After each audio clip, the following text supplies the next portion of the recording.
Chers téléspectateurs, bonjour, très heureuse de vous retrouver sur votre chaîne Espoir TV. Notre devise, car le meilleur reste à venir. Je suis très honorée d'être avec vous encore ce soir. C'est un plaisir dans ce merveilleux cadre grâce à la production du Centre de Réveil Fleuve d'Eau Vive à Bruxelles. Et là, je suis avec un éminent serviteur de Dieu. Je dis éminent parce que même si c'est quelqu'un de très humble, c'est quelqu'un qui a un long parcours avec le Seigneur, qui est, j'ai cité, le pasteur, le révérend Eyamé Loufilé. Bonsoir, homme de Dieu. Bonsoir. Comment allez-vous? Ça va bien. C'est un honneur d'enfin pouvoir partager un plateau avec vous. Merci beaucoup. Alors aujourd'hui, on va parler de quelque chose qui vous concerne particulièrement, parce que c'est votre appel, en tout cas ça en fait partie, c'est la délivrance. Aujourd'hui, on va comprendre c'est quoi la délivrance. On parle souvent de la délivrance. C'est quoi la délivrance? Qui doit être délivré? Pourquoi on doit être délivré? Comment garder sa délivrance? C'est ce que nous allons voir dans quelques instants avec l'homme de Dieu. Avant de commencer, je vais vous demander de vous présenter. Je sais que c'est très difficile de parler de soi-même, mais qui est le révérend Eyamé? Le pasteur Eyamé, le pasteur titulaire de l'église Resurrected Christ International Church à Irving, Texas. Dieu m'a fait la grâce, il m'utilise souvent du côté des délivrances. C'est ce que je fais jusqu'à aujourd'hui. Je vous en remercie. Merci. Alors, c'est un père, c'est un papa, c'est un époux d'une seule femme, il faut le préciser, parce que c'est pas forcément évident de nos jours. Oh, il y a beaucoup de serviteurs de Dieu qui me taquinent, disant que je parle beaucoup de ma femme. C'est une des raisons peut-être que je n'ai pas osé de parler d'elle. Je suis un homme d'une femme, une seule femme. Et une très belle femme. Merci. Voilà, on l'a dit ensemble. Voilà, alors on va un peu parler de la délivrance. Parce que c'est bizarre, c'est quelque chose dont on parle beaucoup, mais j'ai l'impression que beaucoup de personnes n'ont pas la notion exacte de ce dont il s'agit. Alors on va aussi préciser que ça fait près d'une quarantaine d'années que vous êtes aux États-Unis, donc là vous faites l'effort de parler français, donc merci d'avance. Quand vous sentez que l'anglais vous chatouille, n'hésitez pas, le Saint-Esprit nous aidera à traduire, parce que je sais qu'il y a des choses qui sont plus faciles. Alors, le ministère de délivrance... D'abord, qu'est-ce que le ministère de délivrance? J'aimerais tout d'abord lire dans la Bible la vision que l'Éternel nous a donnée. Ça pourra au moins vous faciliter la tâche de comprendre qu'est-ce que la délivrance. Dans le livre de Luc, chapitre 4, du verset 18 jusqu'à 19, la Bible déclare « L'Esprit du Seigneur est sur moi parce qu'il m'a oint pour annoncer une bonne nouvelle aux pauvres.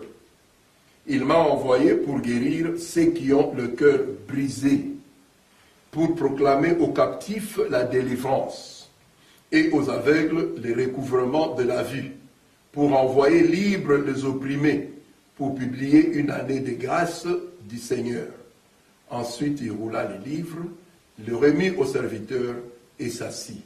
Tous ceux qui se trouvaient dans la synagogue avaient les regards fixés sur lui.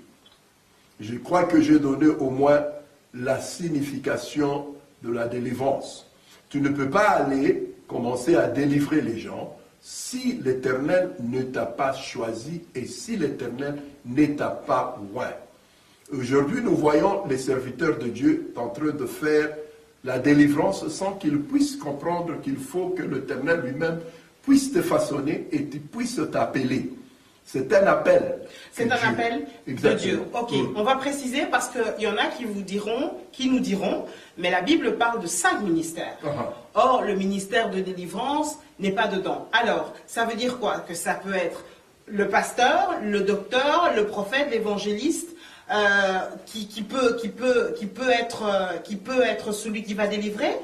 Par rapport aux 5 ministères? Non, le 5 ministères, l'Éternel l'a mis pour l'édification de l'Église. Un apôtre, un prophète, ce sont des gens que Dieu peut aussi le oindre avec le ministère de la délivrance. Ainsi, un pasteur. Ok.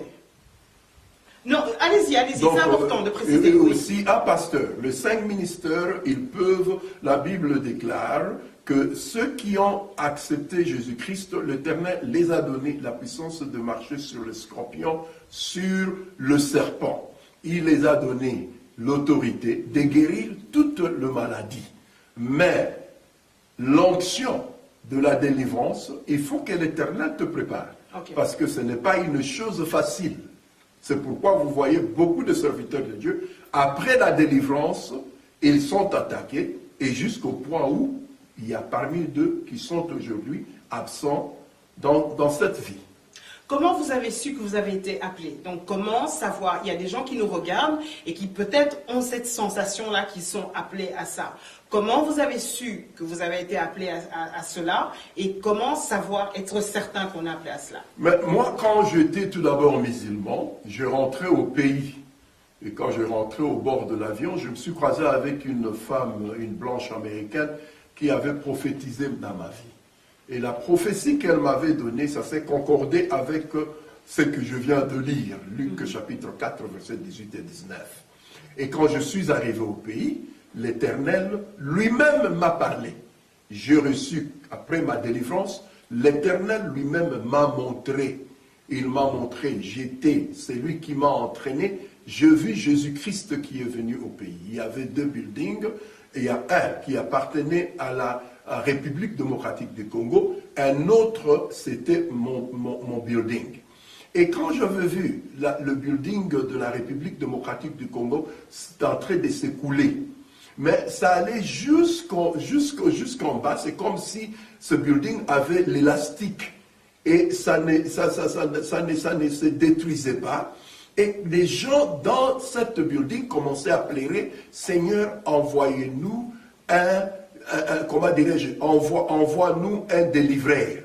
Envoyez-nous quelqu'un qui pourra nous délivrer. Et après, quand j'ai vu cela, je me suis dit, écoutez, peut-être mon building va commencer aussi à faire de la chose. Et de la même façon, je suis allé, et quand j'étais dans mon building, je vis que le mur, au lieu d'être de mur, c'était comme de nuages. Et j'ai entendu une voix qui m'a appelé. Et cette voix m'avait dit, Eyambe, sais-tu que tu es mon prophète? Et l'Éternel commençait à me parler, et après cela, je vis Moïse. Et quand je vis Moïse, Moïse m'a dit, écoutez, tu dois faire attention avec le ministère que Dieu t'a donné. C'est comme le ministère que Dieu m'a donné. Il faut faire attention de l'orgueil, l'amour de l'argent et les femmes. Il faut faire attention. Et après cela, je vis toute une foule de la République démocratique du Congo qui sont venus, ils m'appelaient, Pasteur Eyambe, Jésus est ici, Jésus est ici. Je suis allé, mais c'était presque, je croyais que c'était trop tard. J'étais là, Jésus regardait chacun de personnes. Il regardait les gens, il disait non, non, non. Et quand il est venu chez moi, et qu'est-ce que je faisais? Je dessinais sur la terre, je regrettais, je commençais à pleurer. Oh, je n'ai pas vu Jésus. Tout d'un coup, je l'ai vu. Et il m'a dit, suivez-moi. Et c'est là où il commençait à m'entraîner. Il chassait les démons, il guérissait les malades. Et c'est là où j'ai eu mon appel. Jésus lui-même m'a appelé. C'est lui qui m'a ordonné à faire le ministère de la délivrance. Ce n'est pas parce que je suis allé dans une école biblique que j'ai étudié cela, c'est Jésus-Christ lui-même qui m'a appelé. Alors, qu'est-ce que vous pourriez justement donner comme conseil aux personnes qui nous regardent et qui sentent qu'ils ont cet appel? Qu'est-ce que vous leur conseillez de faire? D'aller voir quelqu'un? Est-ce qu'il faut être entraîné? Est-ce qu'il faut avoir des conseils? Qu'est-ce que vous conseillez de faire? Bon, écoutez, ce que je vous conseillerais, ce n'est pas seulement l'effet d'aller dans une école biblique qui va te qualifier à devenir un ministre de l'Évangile. Hein, il y a beaucoup d'hommes qui ont ce qu'on appelle the head knowledge without the heart experience. Donc, la connaissance sans avoir l'expérience. L'expérience. Moi, j'ai tant souffert dans ma vie. J'ai tant souffert. Si j'essaie un peu de vous donner mon témoignage, en tout cas, ça va prendre beaucoup de temps. Comme je ne suis pas ici pour le témoignage, je vous dirai que j'avais souffert. J'étais dans la sorcellerie et j'avais souffert. J'étais un détraqué mental. J'avais souffert durant 3 ans et demi, 24 heures sur 24 heures, sans autant dormir dans la nuit. Et par la grâce de l'Éternel, l'Éternel m'a libéré, il m'a délivré. Et c'est une des raisons que Dieu a vu, que comme j'étais un serviteur, tout d'abord du diable, tout d'abord vous devriez comprendre, Dieu, le diable, il imite tous les dons que Dieu a donné à l'Église, le diable a ce don, sauf le don d'amour. Maintenant, quand Dieu m'a sauvé, et il m'a parlé, et c'est que la vision que je viens de partager avec vous, Dieu m'a dit, écoutez, tu dois aller et prêcher la bonne nouvelle et délivrer les captifs.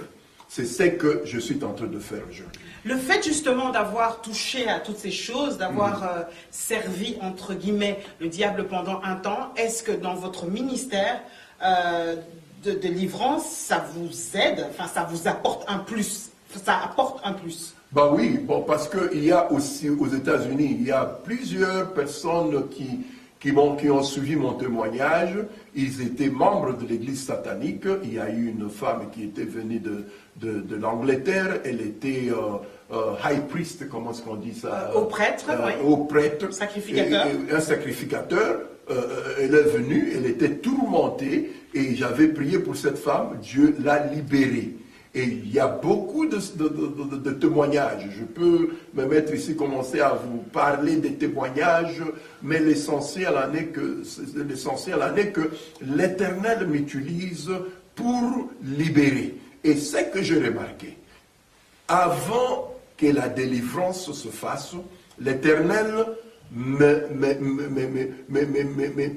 m'autorise tout d'abord de partager la parole avec la personne concernée. Et c'est pourquoi j'ai des enseignements que je dois commencer avec la personne.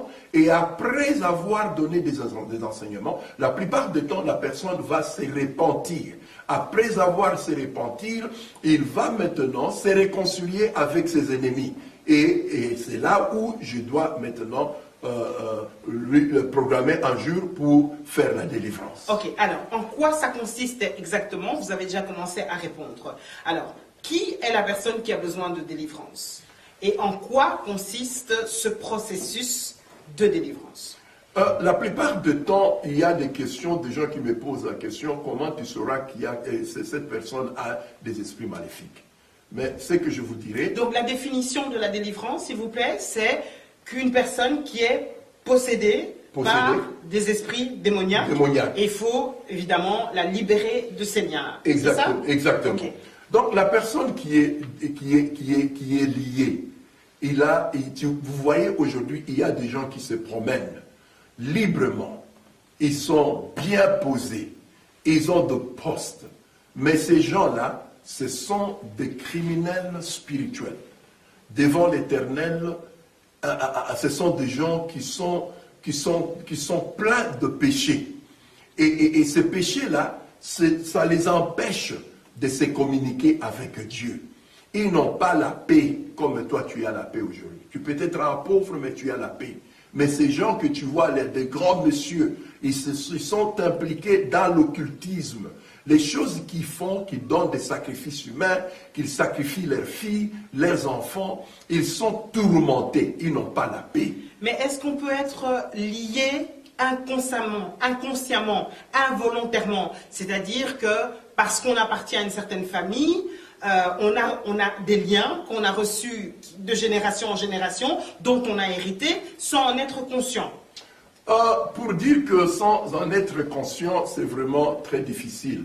Parce que la personne sait que tu fais dans ta vie, tu le sais très bien si c'est bien ou c'est mauvais. Okay. La plupart des gens, leur façon d'agir, leur façon de parler, ça prouve déjà que cette personne est liée. Il est lié. Il a besoin de la parole, il a besoin de Jésus-Christ, car c'est le Christ qui peut nous affranchir. Et c'est la parole qui peut aussi nous affranchir. C'est pourquoi il faut trouver un homme de Dieu qui connaît la parole tout d'abord. Quand il te verra, tu viendras chez lui, il ne va pas seulement commencer à te programmer pour la délivrance. C'est qu'il va comprendre qu'il y a des esprits maléfiques. Vous devriez comprendre que la parole de Dieu, c'est comme l'acide dans le royaume de Satan. Et quand vous commencez maintenant à parler à cette personne, la Bible déclare, vous connaîtrez la vérité et la vérité vous en franchira. Cette vérité, c'est la parole. De Genèse jusqu'à Apocalypse. Commencez à donner des affermissements, commencez à enseigner la personne. Et quand vous allez commencer maintenant à parler, les démons, comme ils n'aiment pas la parole, ils vont commencer à se tourmenter dans le corps de cet enfant. Et vous allez voir que la personne va commencer à se manifester. Et au moment où tu es en train de parler, tu es en train de lui donner la parole. Est-ce que chaque chrétien, quand il naît de nouveau, quand il accepte Jésus comme Seigneur et Sauveur, doit forcément être délivré? Franchement... A priori, tout le monde devrait passer par là. Vous savez, tout d'abord, quand une personne est sauvée, et la personne est sauvée, c'est son esprit qui est sauvé. Mais l'âme n'est pas sauvée. C'est ce qui peut normalement aider l'âme de la personne d'être libérée. C'est de commencer à méditer dans la parole de Dieu. C'est cette parole qui peut renouveler l'intelligence, ce qui est l'âme de la personne. C'est pourquoi j'ai toujours encouragé des chrétiens.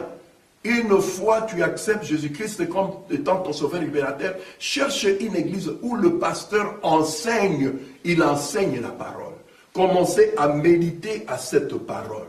En méditant seulement dans la parole, tu es béni. Même si tu ne comprends pas ce que tu es en train de lire. L'Éternel peut te bénir. Et en faisant cela chaque fois dans ta vie, l'Éternel va t'amener à la route de la délivrance. Et il va même te croiser avec quelqu'un qui comprend la délivrance pour qu'on puisse faire ta délivrance. C'est qu'un chrétien a besoin d'être libéré et d'être délivré. Parce qu'il y a beaucoup de chrétiens, ils ont accepté Jésus-Christ. Mais la façon dont ils marchent, leur caractère, la façon dont ils parlent, ça ne glorifie pas le Christ. Ça se voit. La Bible nous dit que vous allez reconnaître un arbre par ses fruits. Les fruits que toi tu es en train de fournir ici sur la terre, est-ce que ça glorifie Dieu ou ça glorifie le diable? Comment on doit réagir quand, par exemple, on voit quelqu'un qui sert le Seigneur depuis des années, et puis dans la chorale ou un autre ministère, et puis un jour, justement, il y a le pasteur Eyambé qui arrive, qui prie, ou pendant qu'il est en train de prêcher, ou de proclamer certaines choses, boum, manifestation, la personne s'écroule, et on se rend compte que finalement, elle était liée, je ne vais pas dire possédée, mais liée. Est-ce que c'est étonnant? Ça peut arriver, ou est-ce que ça ne devrait pas arriver, normalement? Bon, écoutez, dans la Bible, la fille d'Abraham, the daughter of Abraham, qui a été liée je ne sais pas combien des années, c'est quelqu'un qui connaissait Dieu. Un chrétien rempli du Saint-Esprit, en tout cas, les gens me disent, mais quelqu'un qui est rempli du Saint-Esprit ne peut pas avoir un démon. Mais c'est que je vous dirais qu'il y a eu la fille d'Abraham. Elle connaissait la parole, mais elle était liée. Et l'Éternel l'avait libérée. Et c'est que toi, tu as besoin de la délivrance. Tu dois connaître le Christ. Tu dois normalement marcher comme le Christ a marché. Le fruit de ton caractère, c'est que tu es en train de faire. Tu viens à l'église, tu te présentes comme un enfant de Dieu. Après l'église, tu commences maintenant à agir comme un païen. Donc tu es un chrétien charnel. Donc un chrétien charnel, il a besoin de la délivrance. Comment vous dealez avec certaines addictions? Des gens qui ont des addictions, que ce soit à l'alcool, à la drogue. Il y a certaines addictions à la pornographie ou autres, même d'autres qui ont des addictions à l'homosexualité, etc. Comment vous gérez ça? Comment il faut gérer ce genre de choses qui sont ancrées dans la personne pour que le processus de délivrance soit complet? L'esprit d'addiction, ça contrôle la personne. Ce n'est pas ce que l'homme veut faire qu'il va faire, Mais c'est ce que les esprits aiment faire. C'est ce qu'il finira toujours à faire. Cette personne, quand on m'amène cette personne, qu'est-ce que je fais? Je passe tout mon temps, je peux même prendre 1 semaine ou 2 semaines, ça dépend, et je vais commencer à lui enseigner, et surtout du côté où il est lié. Je veux lui montrer dans la Bible, lui parler, jusqu'à ce que l'Éternel, l'Esprit de l'Éternel va les briser. Et quand tu les brises, quand son cœur est vraiment touché, il n'y en a aucune chose qui peut toucher le cœur de l'homme comme la parole de Dieu. C'est cette parole-là que tu minimises, cette parole que tu n'aimes pas, c'est cette parole qui va t'amener à la délivrance. Et il faut, la plupart du temps, il faut aussi prendre un temps, parce que j'ai passé tout mon temps dans de prières et des jeûnes. Il y a des gens qui arrivaient, ils étaient, comment dirais-je, demonized. Donc il fallait normalement passer le temps dans la prière et de jeûne. Il y a eu une fille chez nous, on m'a amené une fille. Donc démonisée, donc complètement habitée, quoi. Exactement. Wow. On m'a amené cette fille-là, c'était à Dallas, elle avait des problèmes mentaux. Donc, ils sont allés chez le médecin, jusqu'au point où ils sont allés dans un hôpital où il y avait un médecin qui était une indienne. Elle a regardé, elle dit non, ce problème, ce n'est pas un problème physique, c'est un problème spirituel. Il faut prendre votre fille et l'amener chez un pasteur. Et ce sont des gens qui ne venaient pas dans mon église. Ils venaient tout d'abord, ils venaient et après, ils se sont, comment dirais-je, ils ont quitté l'église. Mais qu'est-ce qui s'est passé? Il y a le papa de cette fille-là. Quand sa maman était venue, quand le papa avait épousé la maman, l'Éternel m'avait montré quelque chose. On m'avait montré qu'elle était dans une pirogue avec son oncle, et l'oncle, il avait une chaise comme une chaise de chef coutumier, et il y avait 3 filles. Mais les filles-là avaient le corps d'un serpent, d'un boa, mais la tête humaine. Et l'Éternel m'a parlé que cette femme-là, elle est possédée, elle a l'esprit de la sorcellerie. Je suis allé dire à mon ami, je lui ai parlé. Bon, et après, quand la femme était venue, l'homme, il voyait la nuit sa femme avec la tête humaine, avec un corps d'un boa. Et c'était devenu vraiment un problème. Et c'est cette dame-là, pour couper un peu le témoignage, c'est cette femme qui avait donné la sorcellerie à cette fille quand elle était née. Et cette fille était devenue la sorcière la plus puissante à Dallas, parce qu'à Dallas, on dit que c'est l'aéroport de sorciers. Chez nous, il y a toutes les femmes qui sont là-bas, la plupart du temps, ce sont des femmes qui sont impliquées dans la sorcellerie. Comment vous gérez ça? Comment vous gérez ça? Parce que, enfin, je veux dire, voir autant de choses, vous êtes quand même attaqué fortement, j'imagine. Bon, exactement. Comment vous gérez ça? Quand j'avais commencé le ministère de la délivrance, je ne parvenais pas à comprendre. Hein? Je faisais, quand je parle, je prie pour les gens. Je ne savais pas que ce n'était pas moi qui délivrais les gens, que c'était le Saint-Esprit. Partout où le nom de Jésus est cité, en tout cas, ces noms-là, ça doit faire quelque chose. Mais maintenant, les démons que toi tu es en train de chasser, ils sont vraiment, ils sont si méchants contre la personne qui est en train de délivrer la personne concernée. Et maintenant, moi, je ne marchais pas dans la crainte de l'Éternel. Rentrant à la maison, j'avais des problèmes avec ma femme. Non, je n'avais pas de problème avec ma femme. C'est moi qui causais des problèmes. Je battais ma femme, je mentais, je faisais des histoires inexplicables. Alors que vous chassiez les démons. Et là, je chassais les démons. Et maintenant, à chaque fois que je chassais des démons, j'avais des problèmes, j'avais des maladies, j'avais des difficultés. Jusqu'à ce que l'Éternel m'a dit, écoutez mon fils, tu ne peux pas t'hasarder à chasser les démons au moment où ta vie n'est pas droite. Les garde-fous, parlons-en. C'est ça. Quels doivent être les garde-fous quand on est appelé à ce genre de ministère? Tout d'abord, quand tu es appelé à exercer ce ministère de la délivrance, tu dois comprendre que c'est la crainte de l'Éternel. Le démon que tu es en train de chasser, ce sont des esprits maléfiques. Ils ne t'aiment pas. Ils feront tout ce qu'ils peuvent pour t'attaquer. Et qu'est-ce qu'il y a? Ce qu'ils cherchent dans la vie de ce serviteur, ce sont de portes d'entrée. De portes d'entrée. Le mensonge, l'adultère, tout ce que tu peux imaginer, tout ce qui ne confesse pas Jésus-Christ, tout ce qui est la cupidité, tout ce qui est comme le désir de la chair. Mon frère, ma soeur, les démons auront la puissance de te lier comme ils ont lié Samson. Samson avait l'onction, mais finalement, Samson, le diable l'a lié. Le diable a dit, celui-ci, c'est lui qui nous liait. Et maintenant, c'est à nous maintenant de les lier. C'est pourquoi vous voyez beaucoup de serviteurs de Dieu qui font la délivrance. Ils ne vivent pas longtemps. Après de mort subite, c'est à cause de ces esprits-là. Parce que nous ne marchons pas dans la crainte de l'Éternel. C'est la crainte de l'Éternel qui est une protection pour les serviteurs de Dieu.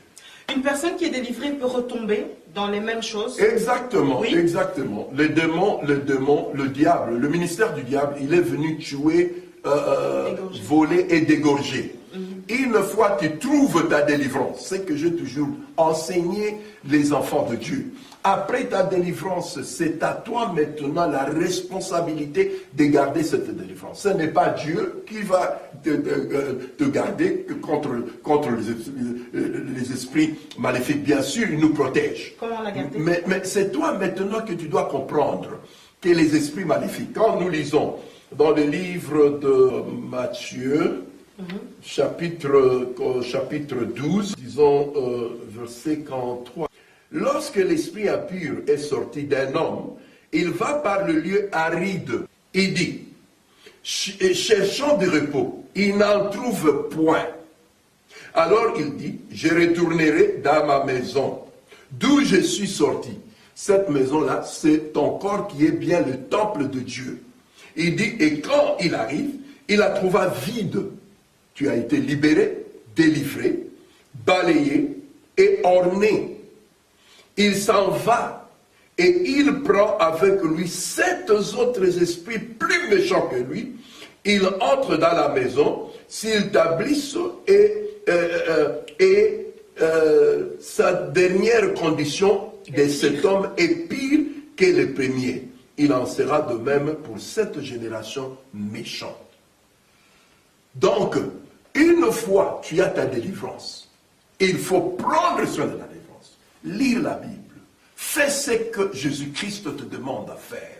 Pourquoi m'appelez-vous Seigneur? Et Seigneur, vous refusez de faire ce que je vous ai dit. C'est lui qui aime Dieu, c'est bien lui qui fait ce que Dieu lui dit à faire.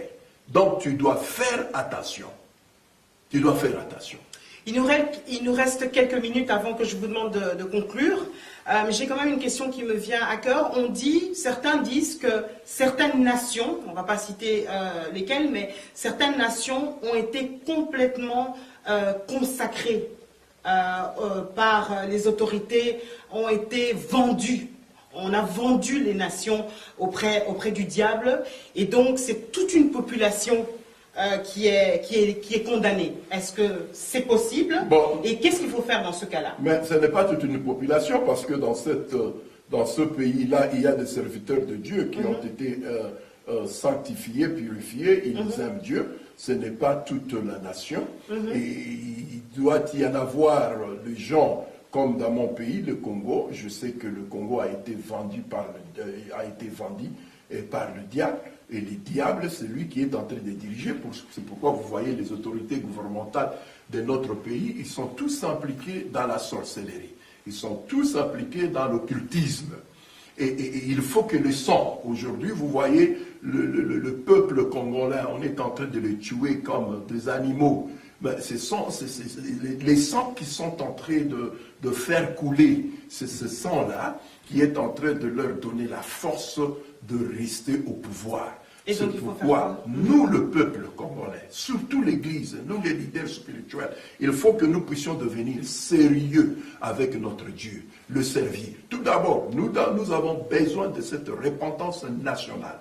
Tous les serviteurs de Dieu Il faut qu'on puisse se réunir et prier et gêner pour que l'Éternel puisse nous pardonner de ce qu'on est en train de faire, de cette rébellion. Une nation qui ne connaisse pas Dieu, c'est une nation maudite, et les serviteurs de Dieu. C'est nous qui est là pour changer le moral du peuple congolais. Ce n'est pas un politicien qui viendra nous sauver de cette situation. Ce sont des hommes de Dieu. Si nous devenons si sérieux et nous marchons dans la crainte de l'Éternel, le Congo un jour sera sauvé.